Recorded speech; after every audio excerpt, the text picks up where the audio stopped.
का अभिवादन है। And last Sunday we started with studying about the book of Revelation.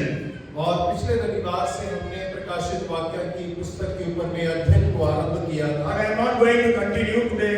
I will complete it. और उसको मैं आगे नहीं बढ़ाऊंगा, आज मैं उसे समाप्त करूंगा। I'm just giving you some understanding so that you will be able to study for yourself and understand the book of Revelation. और मैं आपको उसको केवल थोड़ा सा समझाने चाहूंगा ताकि आप स्वयं उसका अध्ययन करें और आप अपने लिए उसे समझने का प्रयास करें। Last Sunday I shared 6 different things. और पिछले रविवार मैंने 6 अलग-अलग बातों को बांटा था। I hope you would have watched it on the video also. और मैं आशा करता हूं कि आपने YouTube में दोबारा से उसे सुना और देखा होगा। And I want to continue that. और मैं उसी बात को आगे बढ़ाऊंगा। The seventh thing I want to share with you is this book of Revelation is in 3 parts. और 7वीं बात या बिंदु जो था जो मैं बांटना चाहता था कि इस प्रकाशित वाक्य जो पुस्तक है वो 3 भागों में बटा हुआ है। If you read Revelation chapter 1 and verse 19, और यदि आप पहला अध्याय उसका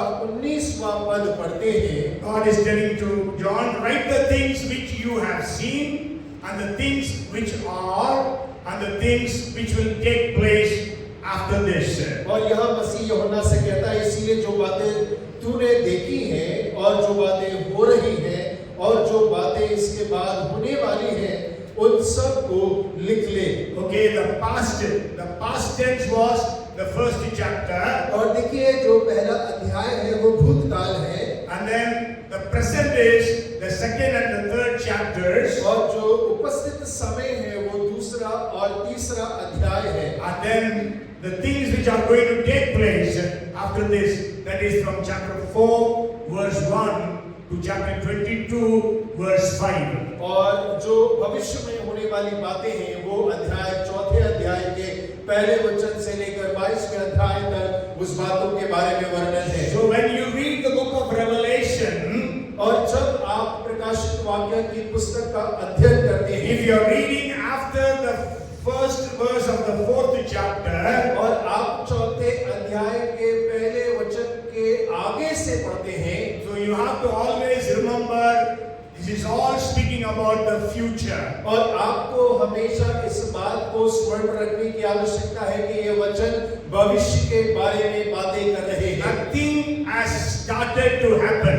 और वो चीजें शुरू होना आरंभ हो गया है, नहीं आरंभ नहीं हुआ, और आरंभ नहीं हुआ है, because before that the rapture will take place. और क्योंकि उससे पहले स्वर्गारोहण या उठाया जाने का कार्य होने पर है। So when we study the book of Revelation, we can understand, और जब हम प्रकाशित वाक्य की पुस्तक को पढ़ते हैं तो इस बात को समझ सकते हैं things are very perfect in heaven. और स्वर्ग में जो चीजें हैं वो एकदम सिद्ध बातें हैं। 12, as I told you, there are 12 scenes of heaven written in the book of Revelation. और प्रकाशित वाक्य के अंदर में स्वर्ग के बारे में 12 चीजों के कुर्सियों के बारे में लिखा है, 12 visions. और 12 दर्शन के बारे में लिखा है। Okay, then, but whenever we see what is happening in the earth, everything is chaotic and problematic. और अब जब कभी हम पृथ्वी के बारे में देखते हैं तो सारी की सारी बातें में समस्या है और गड़बड़ी से भरी हुई है। And we read about the wrath of God coming upon the people of the world. और हम इस बात को पढ़ते हैं कि परमेश्वर का क्रोध जो है पृथ्वी के लोगों के ऊपर में आ रहा है। We read about 7 seals, 7 trumpets and 7 bowls. और हम प्रकाशित वाक्य में पढ़ते हैं कि 7 मोहरें हैं, 7 तुरियां हैं और 7 कटोरे हैं। So things are not going to get better on this earth. और पृथ्वी के ऊपर में चीजें जो है वो बेहतर नहीं होने वाली। Yes, you have to remember, whatever party rules, whoever comes, things are going to get bad to worse and to worst. और हमेशा हमें इस बात को याद रखने की आवश्यकता है, भले ही कोई भी शासन क्यों ना कर रहा हो, पृथ्वी के ऊपर में जो चीजें चल रही है वो बद से बदतर होती जाएंगी। Sure, Antichrist will say, and he will say that I will establish peace upon the earth. और जरूर मसीह विरोधी इस बात को कहेगा कि मैं संसार के ऊपर में शांति का राज्य बिठाऊंगा। But then things will get bad towards during his time. और लेकिन फिर भी उसके समय में चीजें बद से बदतर होती चली But then जाएंगी। chapter 21 and 22 very clearly states that everything is going to get back very good because God is going to create new heaven and new earth. और 19 और 20 अध्याय इस बात को स्पष्ट बतलाता है, जो सारी चीजें बुरी हैं वो सब भली होती चली जाएंगी, क्योंकि परमेश्वर हर एक चीज का नया करने जा रहा है। Hallelujah! God is going to create a new heaven and a new earth. और परमेश्वर एक नए स्वर्ग और नई पृथ्वी की रचना करने जा When रहा we है। read the 21st chapter and the 4th verse, और जब हम 21 अध्याय उसकी चौथी वचन को पढ़ते हैं, it says, God will wipe away every tear from their eyes. There shall be no more death, nor sorrow, nor crying. There shall be no more pain. और वह लिखा है कि वह उनकी आंखों से सब आंसू पोंछ डालेगा, और उसके बाद मृत्यु ना रहेगी, और ना शोक, ना विलाप, ना पीड़ा रहेगी, पहली बातें जाती नहीं। Yes, and also when we read 22nd chapter and verse 3, और जब हम 22वें अध्याय के तीसरे वचन को पढ़ते हैं, one part says, there shall be no more curse. और उसका पहला भाग इस प्रकार कहता है कि फिर श्राप न होगा। So things will get perfect. और चीजें एकदम सिद्ध हो जाएंगी। That is actually what Revelation tells us. और यही हकीकत में प्रकाशित वाक्य बतलाना चाहता The है। 8th thing I want to share with you is और 8वीं बिंदु जो मैं आपके साथ बांटना चाहता हूँ, the words of Jesus. और यीशु मसीह के वचन। There are 66 verses which Jesus spoke directly to John. और वहाँ पर 66 वचन है जो यीशु मसीह ने सीधे यूहन्ना से बोले हैं। That means 16% of that book. और इसका मतलब 16% उस किताब का। And the next point I want to share with you, और अगला बिंदु जो मैं आपके साथ बांटना चाहता हूँ, and it is even though there will be lots of problems, still people will not repent, but they will be cursing God. और बहुत सताव होगा, समस्याएं होगी, लेकिन फिर भी लोग पछताएंगे नहीं, परमेश्वर के विरुद्ध बातें करेंगे। I'm not going to read, maybe you can write the references. और मैं पढ़ने वाला नहीं हूँ, लेकिन आप वचन अपने लिए लिख सकते हैं। Revelation chapter 9 verses 20 and 21. और प्रकाशित वाक्य 20 अध्याय उसका और 9 अध्याय उसका 20 और 21। And Revelation chapter 16 and verse 9. और उसका 16 अध्याय उसका 9 वचन। And Revelation 16 verse 11. और प्रकाशित वाक्य 16 अध्याय उसका 11 वचन। Maybe just one verse, Revelation 16 and verse 11 we will read. और प्रकाशित वाक्य 16 उसका 11 हम पढ़ते हैं। They blasphemed the God of heaven because of their pains and their swords, and did not repent of their deeds.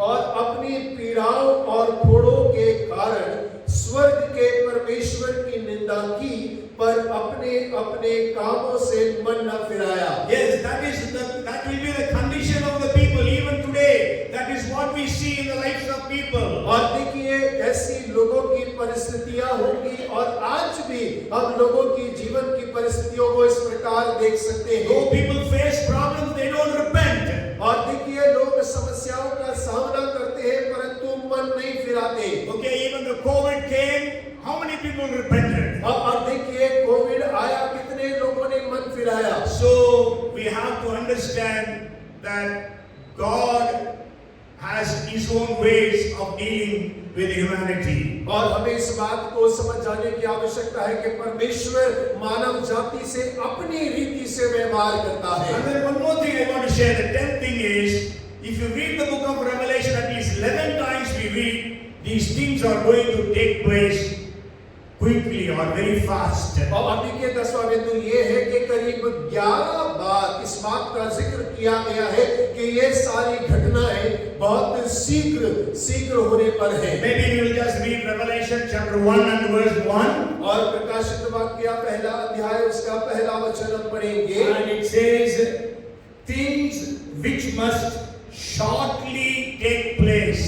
और वहाँ ऐसा लिखा है कि जिनका शीघ्र होना अवश्य है। And we know from God 1,000 years is one day. और हम इस बात को जानते हैं परमेश्वर के लिए 1000 वर्ष एक दिन के बराबर So है। that means only 2 days have gone.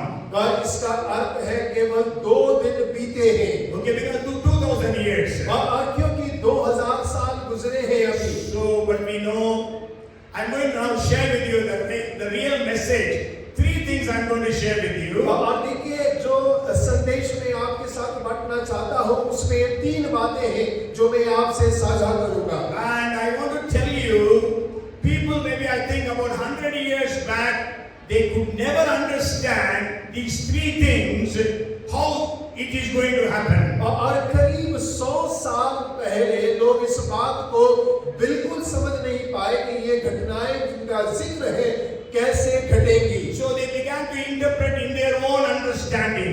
और इसके कारण वो लोग अपनी समझ के अनुसार इसका अर्थ निकालने लगे। But I want to tell you, now is the time is right that these 3 prophecies in the book of Revelation will literally happen, not figuratively. और देखिए मैं आपको बतलाना चाहता हूँ कि अब वो समय है जब प्रकाशित वाक्य की ये 3 भविष्यवाणियां प्रकट रूप से पूरी होंगी, गुप्त रूप में नहीं लेकिन प्रकट रूप में।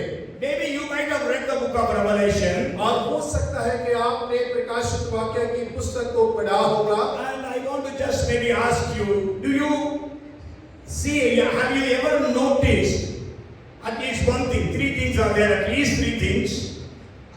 Have you ever noticed these 3 things is never possible to happen? आपने जरूर पढ़ा होगा लेकिन मैं आपसे पूछना चाहता हूँ जो 3 बातें जिसके जिक्र करने पर हैं, क्या कभी आपने ऐसा देखा कि जो चीज असंभव जैसी है जो पूरी नहीं हो सकती है? Okay, maybe about 50 years back it could never happen at all. आप देखिए 50 साल पहले ये बिल्कुल संभव ही नहीं था। Anybody wants to have a guess? One of that we read just now, the Bible reading, we read it. और देखिए बाइबल अध्ययन के पढ़ने के समय पर हमने एक बात उनमें से पढ़ा है अभी। What did you read, Brother Emmanuel? नहीं, what you read? 11th chapter verses 7 to 10. Okay, the first thing is, all the people in the world will see the same thing at the same time. और देखिए संसार भर के लोग जो है एक ही समय पर एक ही चीज को देखने पाएंगे। 50 years back it was impossible. और 50 साल पहले ये असंभव था। Here we just now read from the book of Revelation chapter 11 verses 7 to 12. और देखिए प्रकाशित वाक्य 11वां अध्याय उसके 7 से लेकर 12 तक अभी हमने पढ़ा था। You go home and read actually the entire chapter of 11. और आप 11वें अध्याय को घर जाकर पूरा पढ़िएगा। Here it speaks about 2 prophets who will be killed, and all the people all over the world will watch their dead bodies on the street. और देखिए यहाँ पर 2 भविष्यवक्ताओं के बारे में लिखा है जो मार दिए जाएंगे, जिनके शव सड़कों पे पड़े रहेंगे और संसार भर के लोग जो है उनको देखेंगे। Maybe we'll just read that verse. I think it is 9th verse. Then those from the peoples means jati, tribes, tongues, and nations will see their dead bodies 3.5 days. और 9वां वचन पढ़ेंगे, सब लोगों और कुलों और भाषाओं और जातियों के लोग उनके शवों को 3.5 दिन तक देखते रहेंगे। Okay, 50 years back it was impossible. और 50 साल पहले ये असंभव बात थी। Okay, when TV was invented, even then people could never imagine that such a thing could happen. और देखिए टेलीविजन का जब खोज किया गया तब लोग इस बात को कल्पना नहीं कर सकते थे कि इस प्रकार से घटनाएं होंगी। When live TV programs started to be screened, और जब सीधा प्रसारण टीवी पर किया जाता था, okay, in the beginning it was not, the quality was not good. और उन दिनों पे जो उसकी क्वालिटी थी वो अच्छी नहीं थी। And also many places live TV was not available. और बहुत सारे स्थानों पर टीवी के ऊपर में सीधा प्रसारण संभव नहीं हो पाता था। Even today in India, in many villages, they cannot have live telecast. और देखिए भारत में आज भी कई सारे ऐसे गांव हैं जहां पर लोग सीधा प्रसारण नहीं देख पा सकते हैं। And we know today we have got 8.2 billion people, 820 crores. और 800 करोड़ लोग इस विश्व में पाए जाते हैं। And I was going through the internet and I found on date 556 crores, 5.56 billion people have access to TV and internet. और जब मैंने इंटरनेट पे देखा तो 556 करोड़ संसार भर में लोग ऐसे हैं जो टीवी और इंटरनेट की सुविधाओं को ले पाते हैं। That is 2/3 of the world's population. और इसका अर्थ है संसार की 2/3 जनसंख्या। So Revelation, the book of Revelation is a message that God can do unbelievable things. और प्रकाशित वाक्य की पुस्तक एक परमेश्वर की ओर से संदेश है कि परमेश्वर अविश्वसनीय बातों को कर सकता है। Hallelujah. Hallelujah. Maybe today you are in need of something which is unbelievable for you to receive. और हो सकता है कि आज आप एक ऐसी आवश्यकता में हो जिसके प्राप्त करने का आपके अंदर विश्वास ही नहीं होगा। Okay, but I tell you, today I want to encourage you. God in whom you and I believe is able to do things which we cannot believe. और देखिए मैं आज आपको प्रोत्साहित करना चाहता हूँ जिस परमेश्वर में आप और मैं विश्वास करते हैं वो परमेश्वर अविश्वसनीय बातों को करने में विश्वास योग्य है। Maybe just for your understanding, I want to just tell who will be those two prophets. और देखिए आपकी समझ के लिए कहना चाहता हूँ वो दो भविष्यवक्ता कौन से होंगे। The Bible says the two prophets will come again and they will prophesy for 3.5 years. After that they will be killed by Antichrist and his people, and that's what we just now read. और देखिए Bible इस प्रकार कहता है कि दो भविष्यवक्ता आएंगे और 3.5 वर्ष तक वो प्रचार करेंगे, उसके बाद में मसीह विरोधी उन्हें मार डालेगा। वही बात को हमने अभी पढ़ा है। So they will be on the streets of Jerusalem for 3.5 days. और वो यरूशलेम की सड़कों पे 3.5 दिन तक पड़े रहेंगे। After 3.5 days, they will be raptured and they will enter into heaven.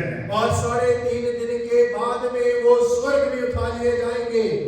And those two prophets, but we cannot say definitely who are they, but we can guess it could be Elijah and Moses.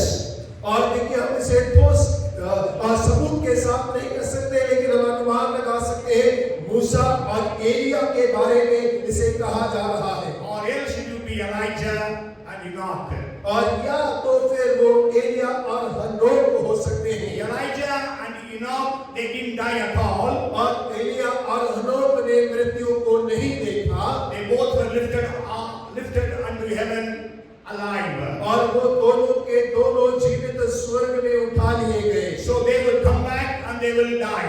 और वो लोग वापस आएंगे और मौत का सामना करेंगे। But then we also say we could say that it could be Elijah and Moses. और हम इस बात को इस प्रकार से भी कह सकते हैं कि हो सकता है कि एलिया और मूसा भी हो सकते हैं। Because when you read 11th chapter and the 6th verse of Revelation, और क्योंकि 11वें अध्याय के 6वें वचन को जब आप पढ़ते हैं, the miracles that were done by these prophets, और जो भविष्यवक्ताओं के द्वारा चमत्कार किए गए, that miracles were done by Moses and Elijah when they were on the earth. और वो चमत्कार एलिया और मूसा के द्वारा किए गए जब वो पृथ्वी पर पाए जाते थे। And not only that, when Jesus was on the Mount of Transfiguration, transfiguration, it was Moses and Elijah who appeared there. और इतना ही नहीं, जब यीशु मसीह रूपांतरण के पर्वत पर मौजूद था, उसके पास में एलिया और मूसा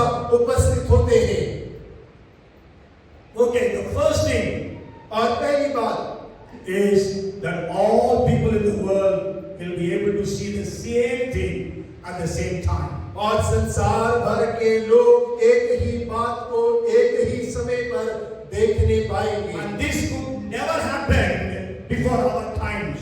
और ये हमारे समय से पहले कभी नहीं हो पाया। It would have not happened last century. और देखिए पिछले 100 सालों में नहीं हो पाया था। Okay, so the second thing I want to share with you is, और दूसरी बात जो आपसे साझा करना चाहता हूँ, anybody wants to guess? और कोई बोलना चाहेगा? You might have read the book of Revelation and you might have thought this could never happen. और आपने प्रकाशित वाक्य की पुस्तक को पढ़ा होगा और आपने पढ़कर सोचा ये तो कभी हो ही नहीं सकता था। Okay. Anybody wants to? Okay, so as I told you, Revelation is a book which proves to us God can do unbelievable things. और जैसे मैंने कहा, प्रकाशित वाक्य एक ऐसी पुस्तक है जो उस बात को सिद्ध करती है कि परमेश्वर आप विश्वास की वाली बातों को भी कर सकता है। And the second thing I want to share with you is this book gives us the message God is able to do the impossible things. और दूसरी बात मैं आपसे साझा करना चाहता हूँ कि ये पुस्तक हमें विश्वास दिलाती है, याद देती है कि परमेश्वर असंभव कार्य को कर सकते हैं। Revelation 7th chapter speaks about the 12 tribes of Israel. और प्रकाशित वाक्य का 7वां अध्याय इस्राएल के 12 गोत्रों के बारे में बात करता है। And 11th chapter speaks about the holy city, that is Jerusalem. और 11वां अध्याय पवित्र नगरी यानी कि यरूशलेम के बारे में बात करती है। When it speaks about Jerusalem as the great city, 11:8. और 11:8 में यरूशलेम एक महान बड़ी नगरी के रूप में बात करता है। And the temple of God is mentioned in chapter 11 verses 1 and 2. और 11वें अध्याय उसके पहले दूसरे में परमेश्वर के मंदिर का वर्णन और उसकी वेदी का वर्णन किया गया है। Okay, but today I want to tell you when John wrote the book of Revelation in 95 AD. और 95 AD में जब यूहन्ना ने इस पुस्तक को लिखा, I want to tell you there was no Israel. और मैं आपसे कहना चाहता हूँ उस समय इज़राइल नहीं था। 70 AD Israel was completely destroyed. और 70 AD में इज़राइल पूरी रीति से नाश कर दिया गया। And Jerusalem city was completely destroyed. It became a rubble. और देखिए यरूशलेम नगर को पूरी रीति से तहस नहस कर दिया गया था। You may remember in the 24th chapter of Matthew. और मत्ती के 24 अध्याय में अगर आप पढ़ेंगे तो याद आएगा। Okay, you might have read, when the disciples saw the grandeur of the temple, they said how grand the temple of Jerusalem is. और देखिए जब चेलों ने मंदिर के भव्य इमारत को देखा तो वो कहने लगे कितना भव्य मंदिर ये बनाया गया है। Then Jesus said, today you see all these things, it will not be there. Stone upon stone will be removed and it will be completely devastated there. और यीशु मसीह ने उनसे कहा, आज जिस भव्य मंदिर को तुम देखते हो वो ढा दिया जाएगा, पत्थर पे पत्थर ना रहेगा, पूरी रीति से उसका सत्यानाश कर दिया जाएगा। So 70 AD everything was made to be a ground. और 70 ईसा पश्चात में वो सब निस्तो नाबूद कर दिया गया। And not only that, in 135 AD, और उतना ही नहीं, 135 ईसा पश्चात there was an emperor of Rome by name Hadrian.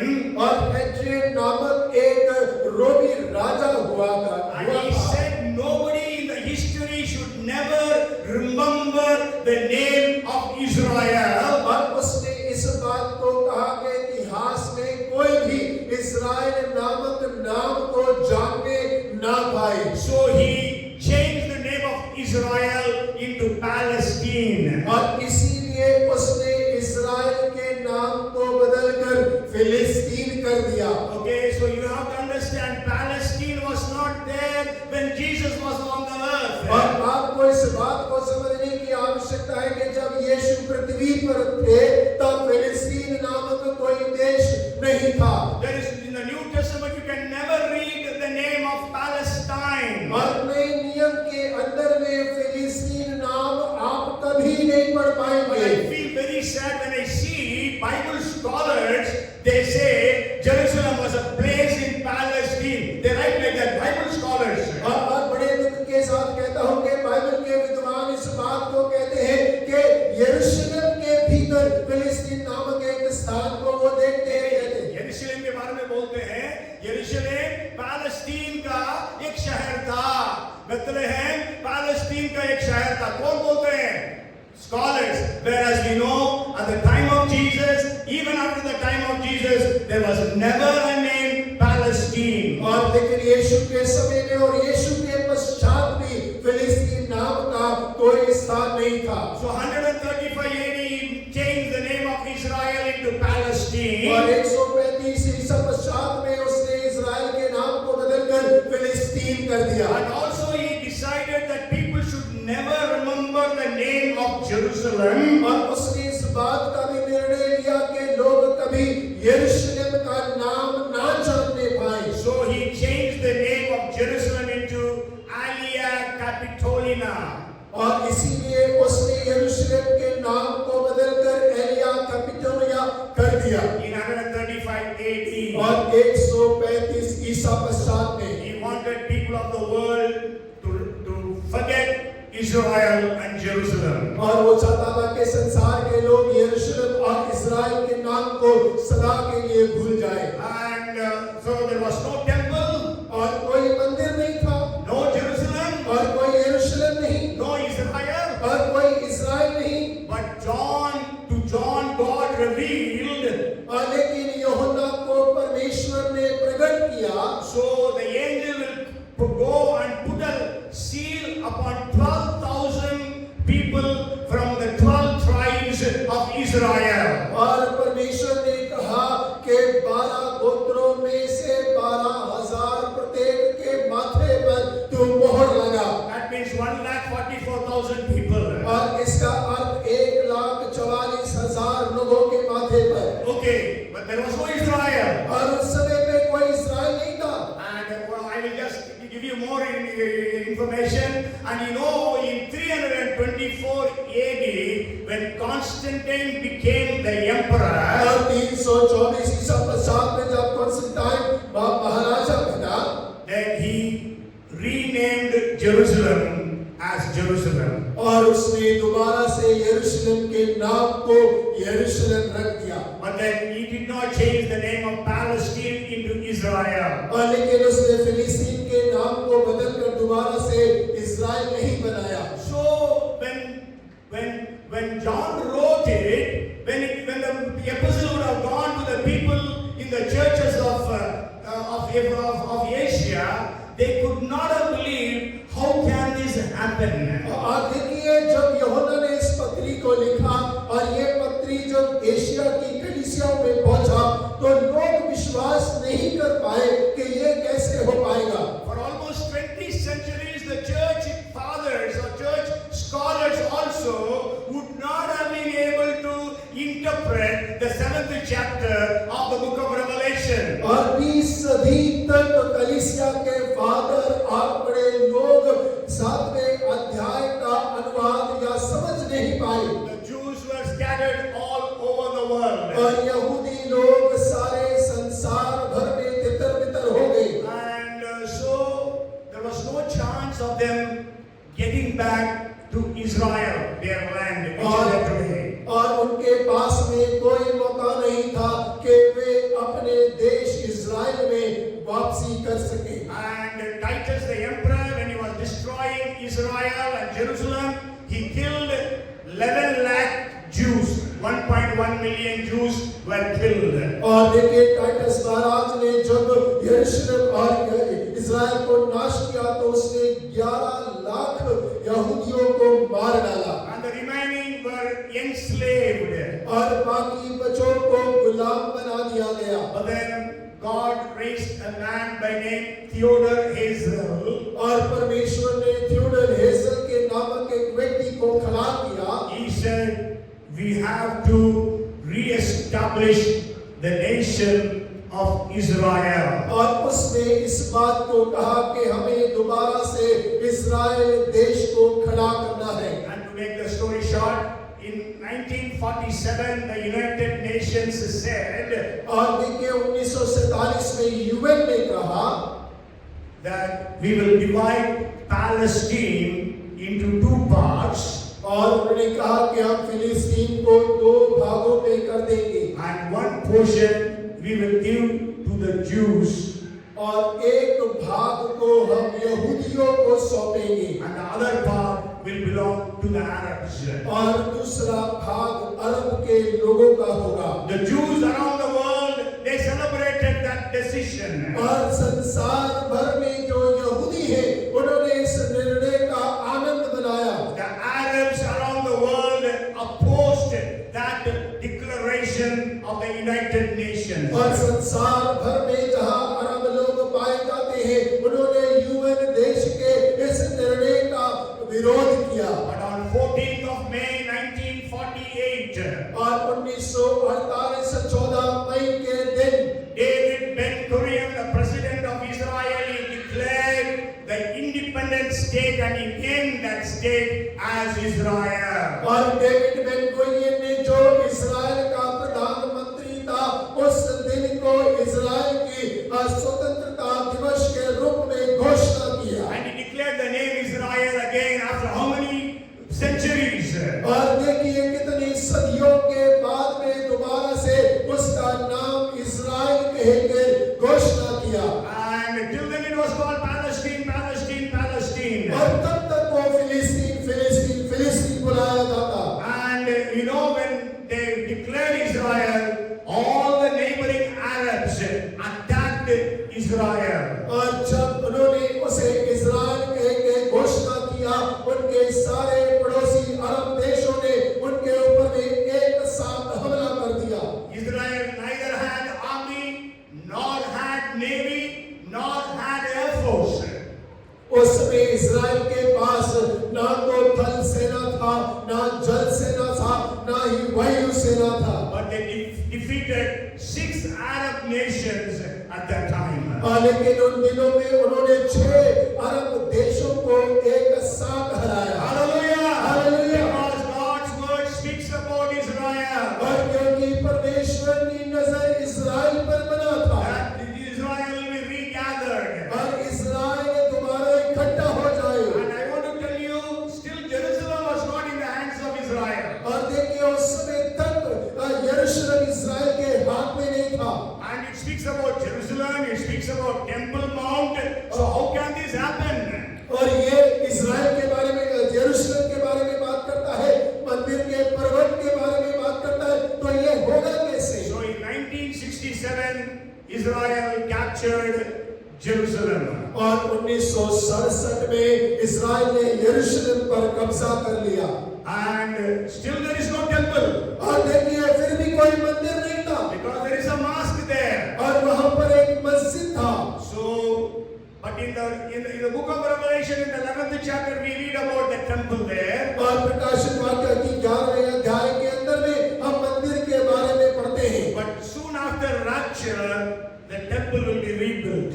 और देखिए स्वर्ग उठाए जाने के तुरंत बाद मंदिर का प्रगटीकरण होगा। Within 24 hours, they will build the temple. और 24 घंटे के अंदर वे मंदिर का निर्माण कर डालेंगे। Because they are prepared all the materials that are needed to rebuild the temple. और क्योंकि मंदिर के दोबारा निर्माण के लिए जिन चीजों की आवश्यकता है वे पहले से ही तैयार कर चुके हैं। And not only that, they have already trained the Levites to offer sacrifices. और इतना ही नहीं उन्होंने तो पहले से ही लेवियों को प्रशिक्षित कर दिया है उन बलिदानों को चढ़ाने के लिए। So they have to offer sacrifices in the temple.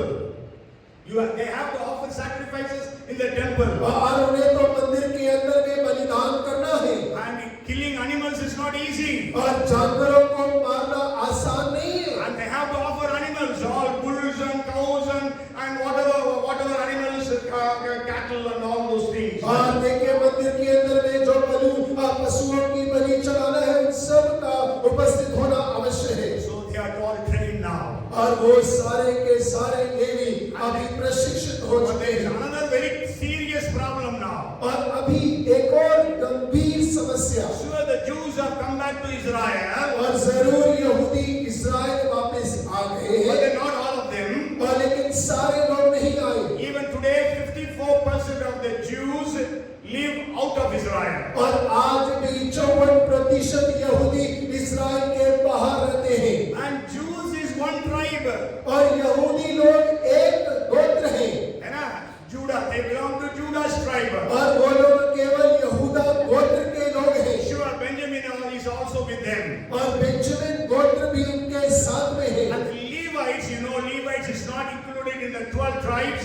So the Levites have also maintained their identity all these centuries. और देखिए लेवी गोत्र जो है वो 12 में नहीं जोड़ा गया, लेकिन कई सदियों से लेवी गोत्र अपने आप की पहचान को बनाए So हुए that हैं। means Jews means Judah, Benjamin and Levites. These tribes are there. They are easily identifiable. और देखिए यहूदी का अर्थ है यहूदा गोत्र, बेंजामिन गोत्र, यहूदा, बेन्यामीन और लेवी, 3 गोत्र हैं। बाकी 10 गोत्र क्या होगा? Another 10 tribes are there. और दूसरे 10 गोत्र और हैं। Okay, and 7th century before Christ, Israel, the 10 tribes were taken as captives by the Assyrians. और देखिए मसीह के पहले 7 सदी पहले सारे इस्राएलियों को जो है सीरिया के राजा के द्वारा गुलाम बनाकर ले जाया You गया। remember that 721 BC, the nation of Israel, that is northern kingdom, was taken as captives. और 721 ईसा पूर्व जो है इस्राएल जाति के लोगों को गुलाम बनाकर ले जाया गया। And they were scattered all over the world. और वे सारे के सारे संसार भर में फैल गए। And they mingled with other nations, means they got married, intermarriages. So they lost their means Abrahamic genealogy. और वो लोग दूसरे देशों में जाकर बस गए, उन्हीं से विवाह कर लिया, जिसके कारण अब्राहम की जो वंशावली आती है वो उनसे टूट गया। But then because of DNA test, और लेकिन डीएनए टेस्ट के कारण now all those lost 10 tribes are almost identified. और वो सारे के सारे 10 गोत्र जो है अभी पहचान लिए गए हैं। Hallelujah! Hallelujah. Okay, the DNA test also has got many things. Only in 1990, there is a test called PCR technology through which they can identify a person's genealogy accurately. और देखिए 1990 में केवल एक तकनीक है जिसे पीसीआर तकनीक कहते हैं, जिसके कारण वो उसको पहचान पाए। One thing they all had was, और एक बात जो सब में मौजूद था, though they were scattered around the world, और वो संसार भर में भले ही तितर बितर थे, they observed three practices of Jews of Israel. और उन्होंने इजराइल या यहूदी जाति के 3 बातों का अभ्यास किया। Israelites, we can say Israelites. और इजरायली जाति का अभ्यास किया। One is they all underwent circumcision, और पहला वो सब ने अपना खतना किया, and the second thing is they all observed the Sabbath on Saturdays. और दूसरी बात शनिवार के दिन वो सबत के दिवस को मनाते। I already once shared with you, in the Konkan area there were lots of people and they were called as Shanivar Teli. In Hindi, Shanivar Teli. और देखिए कोंकण एरिया में अगर आप जाएंगे तो मैं पहले भी बोल चुका हूँ, बहुत सारे लोग हैं जिन्हें शनिवार तेली कहकर पुकारा जाता Because they were है। all in the business of selling oil, और क्योंकि वे सारे के सारे तेल बेचने के व्यापार में हैं, and they all used to observe Sabbath. और वो सारे के सारे सबत का दिन मानते हैं। So they are called as Shanivar Teli, and They are called as Bene Israel. So they all have gone back to Israel and they have become Israeli citizens. और वो शनिवार को ये कहकर जाने जाते थे, बने इस्राएल में कहलाते हैं, वे सारे इस्राएल में गए और अपनी नागरिकता को प्राप्त किया। Even in Mizoram and Manipur, there is a tribe, and they said they also have the practices of Judaism or Israelism. So they also have been recognized by the Israel, and they also can gone back. और मणिपुर में भी ऐसे कई गोत्र हैं जो लोग इस बात को कहते हैं कि हम इजरायली हैं, और वे लोग भी इजराइल के कई सारे रीति व्यवहारों को अपनाते हैं, वे भी वापस इजराइल में पहुंच गए। So the second message from Revelation is a message that God can do impossible things. और प्रकाशित वाक्य से दूसरा संदेश ये है कि परमेश्वर असंभव कार्य को भी कर सकता है। Hallelujah. Hallelujah. What is the impossible thing that is in your life today? और आज आपके जीवन में वो कौन सी बात है जो आपको असंभव दिखाई देती है? God is telling you today, encouraging you that God can do that impossible thing for you. और परमेश्वर आज आपको प्रोत्साहित कर रहा है कि परमेश्वर आपके लिए जो असंभव है उसे भी परमेश्वर कर सकता है। And the third thing I want to share with you is, और तीसरी बात जो आपसे बांटना चाहता हूँ, anybody wants to guess? और कोई बोलना चाहेगा? Sign of the beast and all we don't know. Means that is a different thing. Means here there is something said which is impossible. Beast will come. है ना? तो झूठा भविष्यवक्ता, मसीही विरोधी वे सब आएंगे. Okay, the third thing I will tell you. Read Revelation 9 and verse 16. और प्रकाशित वाक्य 9 अध्याय उसका 16 वचन पढ़े। And now the number of the army of the horsemen was 200 million. I heard the number of them. उनकी फौज के सवारों की गिनती 20 करोड़ थी। मैंने उनकी गिनती सुनी। 20 crore, 20 crores. और 20 crore. In the first century, the population of the entire world was about 20 crores. और देखिए पहली सदी के समय पर पूरे संसार की जनसंख्या अनुमानित 20 करोड़ के आसपास था। When there are only 20 crores, how can be 20 crores of soldiers? और जब जनसंख्या ही 20 करोड़ की है, तो 20 करोड़ सैनिक कैसे हो सकते हैं? I tell you, since the Adam's time, the world's population reached 100 crores, that is 1 billion, only in 1804. और देखिए आदम से लेकर संसार की जनसंख्या 100 करोड़ जो है वो 1804 में जाकर पूरी हुई। And 2 billion they became 2 billion or 200 crores in 1927. और 1927 में वो 200 करोड़ संसार की जनसंख्या हुई। Okay, but then we know today we have got about 8.2 billion, 820 crores. और लेकिन यदि आज की जनसंख्या को देखें तो हम 800 करोड़ से ज्यादा हैं। So 20 crores are going to be soldiers. और 20 करोड़ जो है वो सैनिक होंगे। Can it happen? क्या हो सकता है? And I want to tell you, in the First World War, there were 6 crores, 60 million soldiers fighting the First World War. और मैं आपसे कहना चाहता हूँ जब पहला विश्व युद्ध हुआ तो 6 करोड़ सैनिक उस युद्ध में थे।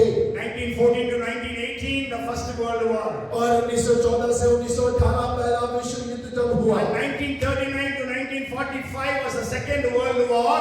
और 1939 से 45 तक जब दूसरा विश्व युद्ध हुआ। At that time, about 10 crores of soldiers from almost 50 nations were involved in the war. और उस समय पूरे संसार के 50 देश जो उस युद्ध में शामिल थे, 10 करोड़ सैनिक उसके अंदर में लड़ रहे थे। But on date, all over the world, all the armies of the world, all the armies, navies, all the military, it is coming only to 2 crores and little more than 2 crores. proportion. और यदि आज के परिपेक्ष में देखा जाए सारे देशों की सेना थल जल वायु को मिलाया जाए तो 2 करोड़ के ऊपर में है। है ना? 2.2 crore 74 lakhs. That is the present statistics. But anyhow, what I want to share is sure if there is a war, there will be lots of people joining. So now is the time that an army of 20 crores is possible. और देखिए मैं अभी आपसे जो बांटना चाहता हूँ कि एक ऐसा युद्ध होगा जो इस समय में है जब बहुत सारे लोग सेना में शामिल हो जाएंगे। So the third message I want to bring to your notice is the Revelation's message is that God can do unimaginable things. और देखिए तीसरा संदेश जो प्रकाशित वाक्य की पुस्तक कहती है कि परमेश्वर ऐसी कार्यों को कर सकता है जो सोच से परे है। Hallelujah! Hallelujah! God can do unimaginable things for you and for your family. परमेश्वर आपके और आपके परिवार के लिए ऐसे कार्य को कर सकता है जो आपके सोच से परे है। That's why 1 Corinthians chapter 2 and verse 9 says, और वही पहला कुरिन्थियों 2 उसका 9 कहता है, eye has not seen, ears have not heard, it has not come in the imagination of man what God has prepared for those who love Him.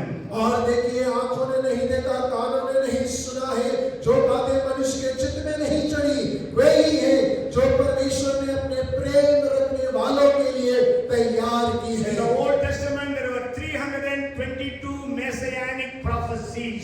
और देखिए पुराने नियम में 322 मसीह के प्रति भविष्यवाणियां हैं। And 322 prophecies were fulfilled in the first coming of Jesus. और 322 मसीह के पहले आगमन के बारे में वायदे और भविष्यवाणियां हैं। Now there are hundreds of prophecies about the second coming of Jesus. और यीशु के दूसरे आगमन के बारे में सैकड़ों भविष्यवाणियां हैं। All of them will be fulfilled. और वो सारी की सारी पूर्ण हो जाएगी। Hallelujah! Hallelujah! Because it is impossible for God to lie. और देखिए क्योंकि परमेश्वर के लिए झूठा ठहरना असंभव है। Heaven and earth will pass away, but my words shall not pass away. और स्वर्ग और पृथ्वी टल जाएगा लेकिन मेरा वचन बिना पूरे हुए मुझे वापस न आएगा। When we know these three things can happen anytime now, the world is ripe for these things to happen. और देखिए जब हम इस बात को जानते हैं कि ये तीनों घटना संसार में कभी भी घट सकती है, So we know the coming of the Lord is very near. और हम इस बात को जानते हैं कि यीशु का आगमन बहुत निकट है। I want to end with a verse from the book of 2 Peter chapter 3 and verse 14. और दूसरा पत्र तीसरा अध्याय उसके 14 वचन से अंत करना चाहूंगा। Peter says, therefore, beloved, looking forward to these things, be diligent to be found in Him in peace, without spot and blameless. 2 Peter 3:14. और दूसरा पत्र तीसरा अध्याय का 14 वचन कहता है, इसीलिए हे प्रियो, जबकि तुम इन बातों की आस देखते हो तो यत्न करो कि तुम शांति से उसके सामने निष्कलंक और निर्दोष ठहरो। Yes, so let us be without spot and blameless. और हो कि हम सब निर्दोष और निष्कलंक ठहरे। Jesus is coming for a church which is without wrinkle, without scar, a blameless church. और यीशु मसीह एक ऐसी कलीसिया के लिए आ रहा है जो बिना झुर्री, बिना दाग और बिना कलंक की हो। So may God bless us with this message. और हो के परमेश्वर हमें इस संदेश के द्वारा आशीष दे। May God do impossible things for you. और परमेश्वर आपके लिए असंभव कार्यों को करे। Unimaginable things for you. और आपके लिए जो आपके चित्त में नहीं चढ़ी। Unbelievable things for you. और आपके लिए जिन बातों पर आप विश्वास नहीं कर पा रहे हैं। Because He is God Almighty. और वो सर्वशक्तिमान परमेश्वर है। Come, let us pray. और आइए हम Father, we are so grateful to you because we know you in our lives. और पिता परमेश्वर हम आपके बहुत धन्यवादी हैं कि हम अपने जीवन में आपको जानने पाए। What a great privilege that you are, our God. और कितने सौभाग्य की बात है कि आप हमारे परमेश्वर हैं। And we are your children. और हम आपकी संतान हैं। Thank you for your precious word. और प्रभु आपके बहुमूल्य वचन के लिए धन्यवाद हो। Thank you for the book of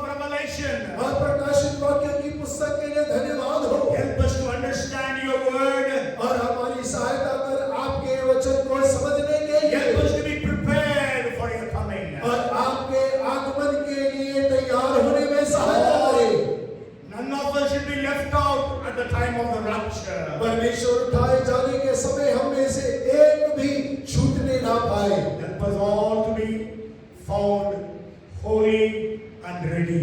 परमेश्वर सहायता करिए कि हम सब आपकी नजर में शुद्ध और तैयार पाए जाएं। We give you the glory and the honor. प्रभु आप ही को आदर और महिमा देते Do हैं impossible things for us. और हमारे लिए असंभव कार्य को करें Unimaginable things for us. और ऐसी चीजें जो हमारे चित्त में नहीं चढ़ी परमेश्वर Unbelievable things for us. और परमेश्वर ऐसी बातें जिन पर हम विश्वास नहीं कर पाते Because you are our Savior, Lord Jesus. और क्योंकि यीशु आप हमारे उद्धार करता है Because you died for us on the cross. और क्योंकि आप हमारे लिए क्रूस पर मर गए What else will you not do for us? और परमेश्वर इससे बढ़कर आप हमारे लिए क्या न Let करेंगे miracles happen for everyone. और परमेश्वर हर एक के साथ में चमत्कार होने पाए Prayers be answered. और प्रार्थनाओं को उत्तर मिलने पाए And mighty things happen, we pray. और हम प्रार्थना करते हैं कि अद्भुत कार्य होने पाए All glory and honor belong to you. प्रभु सारा आदर महिमा तुझे मिली In Jesus' name we pray. और यीशु के नाम से प्रार्थना And may मांगते every हैं one of us shout.